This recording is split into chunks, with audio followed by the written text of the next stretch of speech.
Hello student, কেমন আছো তোমরা? আশা করছি খুব ভালো আছো। আমিও খুব ভালো আছি। আমি পিয়ালি। আমি আজকে বাংলা ব্যাকরণের নতুন একটা বিষয় নিয়ে তোমাদের কাছে চলে এসেছি। আজকে আমরা জানব স্বরবর্ণ সম্পর্কে।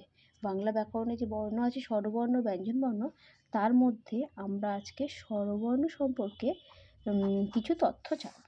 তো প্রথমেই আমরা জেনে নিই স্বরবর্ণ কাকে বলে। প্রথমে আমরা জানব স্বরবর্ণ কাকে বলে বা স্বরবর্ণ বলতে কি বুঝি।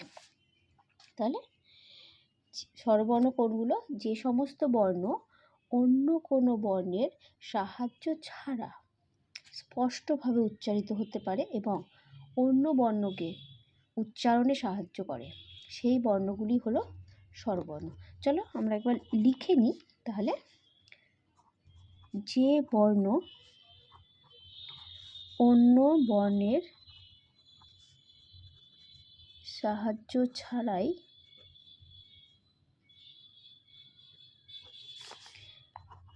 নিজে নিজে উচ্চারিত হতে পারে এবং অন্য বর্ণকে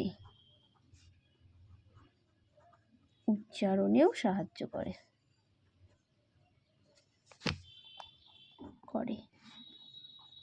তাকে স্বরবর্ণ বলে। তাহলে স্বরবর্ণ বলতে কি বুঝি? যে সমস্ত বর্ণ অন্য বর্ণের সাহায্য ছাড়াই সে নিজে নিজে উচ্চারিত হতে পারে এবং অন্য বর্ণ অর্থাৎ ব্যঞ্জন বর্ণকে উচ্চারণে সাহায্য করে, তাকেই বলে স্বরবর্ণ। স্বরবর্ণ কোনগুলো চলো দেখে নিই আমরা চট করে। অ,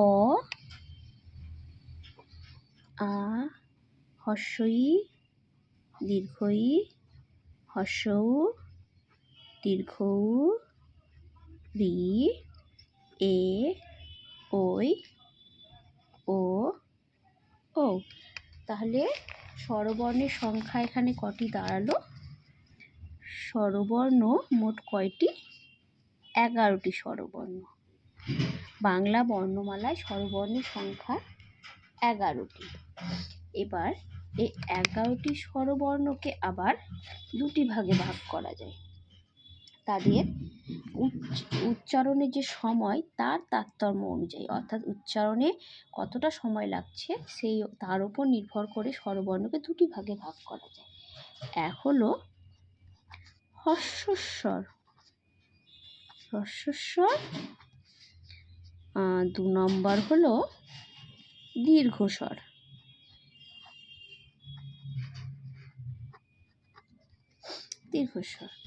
তাহলে হ্রস্বস্বর কোনগুলি? যে সমস্ত স্বরবর্ণ উচ্চারণ করতে একটু কম সময় লাগে সেইগুলোকে বলা হয় হ্রস্বস্বর।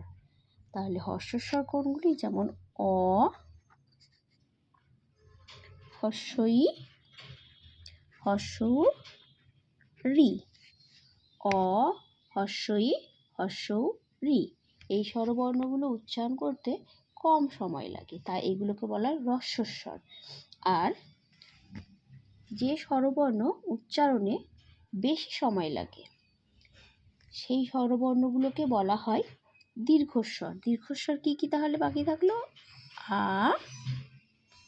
দীর্ঘ ই, দীর্ঘ উ, এ, ওই, ও, ও।